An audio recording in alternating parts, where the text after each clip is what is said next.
আসসালামু আলাইকুম। আমি শফিকুর রহমান, রাইজিং হোমস লিমিটেডের একজন ডাইরেক্টর এবং রাইজিং হালিম মাউন্ট টাওয়ারের দায়িত্বপ্রাপ্ত প্রজেক্ট ম্যানেজার। সম্মানিত ল্যান্ড ওনারগণ, আশা করি সবাই সুস্থ এবং ভালো আছেন। আপনাদের রাইজিং হালিম মাউন্ট টাওয়ারের মরহুম হালিম সাহেবের ওয়ারিশগণের মধ্যে জনাব মোজাদ্দেদুল হাসান, রাকসান্দা হাসান ও মাসকুরা ফাতেমা উক্ত তিনজনের পাওয়ার ও চুক্তিপত্র এখনও করা হয়নি। উল্লিখিত তিনজনের মধ্যে জনাব মোজাদ্দেদুল হাসান ও রাকসান্দা হাসানের পাওয়ার এবং চুক্তিপত্র সম্পাদনের দৃষ্টি আকর্ষণ করছি। শুরুতে আমি ফরেন পাওয়ার ও চুক্তিপত্র সম্পাদনের প্রক্রিয়া প্রসঙ্গে আলোচনা করছি।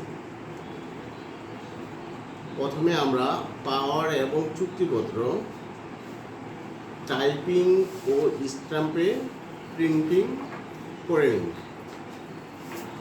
আমার কাছে এটা হচ্ছে পাওয়ার অফ অ্যাটর্নি আর এগুলো হচ্ছে চুক্তিপত্র। দুজনেই পাওয়ার এবং চুক্তিপত্র টাইপিং এবং স্ট্যাম্পে প্রিন্টিং সম্পাদন করি।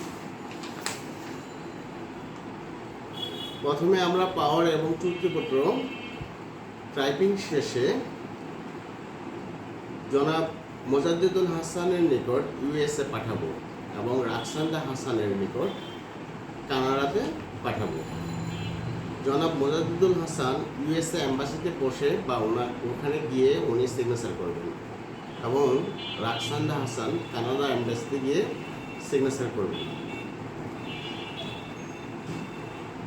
ওনাদের সিগনেচার হওয়ার পরে আমাদের মাধ্যমে বা আমাদের এজেন্টের মাধ্যমে বাংলাদেশে নিয়ে আসবে। তারপরে উল্লেখিত ডকুমেন্টস ফরেন মিনিস্ট্রিতে জমা দেব। তারপর ফরেন মিনিস্ট্রির সিগনেচার ভেরিফাই করবে। সব কিছু ঠিক থাকলে নির্দিষ্ট টাইমের পরে ফরেন মিনিস্ট্রি থেকে সিল ও সিগনেচার দিয়ে আমাদেরকে রিটার্ন করবে। তারপর আমরা ডিসি অফিসে জমা দেব। ডিসি অফিস খারিজের মতো তদন্তে পাঠাবে এসএলএন বা ভূমি সহকারী কর্মকর্তা বরাবর। এসএলএন বা ভূমি সহকারী কর্মকর্তা এর মাধ্যমে প্রস্তাব আসলে ডিসি রেভিনিউ অফিস থেকে অ্যাপ্রুভ করাতে হবে। অ্যাপ্রুভ হওয়ার পরে রেভিনিউ স্ট্যাম্প লাগাতে হবে। রেভিনিউ স্ট্যাম্প লাগানোর পরে ডিসি রেভিনিউ থেকে সাব রেজিস্ট্রার বরাবর চিঠি ইস্যু করবে। চিঠি ও সম্পূর্ণ ডকুমেন্টস নিয়ে রেজিস্ট্রি অফিস থেকে কোম্পানি নিজ খরচে উক্ত পাওয়ার এবং চুক্তিপত্র রেজিস্ট্রি করবেন। উল্লেখ্য যে উক্ত কাজের জন্য আমাদের ম্যানেজিং ডিরেক্টর জনাব মোহাম্মদ হানিফ সাহেব একজন ভেন্ডারের সাথে কথা বলেন।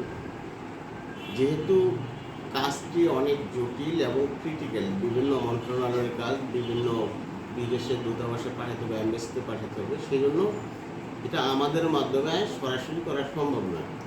তাই আমাদের ম্যানেজিং ডিরেক্টর জনাব হানিফ সাহেব একজন ভেন্ডারের সাথে কথা বলেন এবং ভেন্ডার জানান এক একজনের ফরেন পাওয়ার ও চুক্তিপত্র প্রসেসিং বাবদ আনুমানিক কম বেশি 60,000 টাকা করে দুইজনের 1,20,000 টাকা খরচ হবে এবং অগ্রিম 60,000 টাকা প্রদান করতে হবে। বাকি টাকা কাজ চলাকালীন সময়ের মধ্যে প্রদান করতে হবে এবং ভেন্ডারের মাধ্যমে যদি আমরা করি তাহলে হয়তো সর্বোচ্চ 2 থেকে 3 মাসের মধ্যে টোটাল প্রসেসিংটা শেষ হবে। আর আমাদের প্রজেক্ট যেহেতু শেষ পর্যায়ে, আমাদের কনস্ট্রাকশন কাজ শেষ, ডিকওয়ালের কাজ শেষ, এখন প্লাস্টার চলতেছে, কিছুদিন পরেই প্রশ্ন আসবে বিভাজনের, ফ্লাড বন্টনের। তো সেই ক্ষেত্রে উক্ত পাওয়ার এবং চুক্তিপত্র সম্পাদন করা অতীব জরুরি। এই ব্যাপারে আপনাদের আন্তরিক সহযোগিতা কামনা করছি। সেই সাথে সবাই ভালো থাকবেন এবং সবার সুস্থতা কামনা করে আজকের মতো এখানেই বাড়ি। আসসালামু আলাইকুম।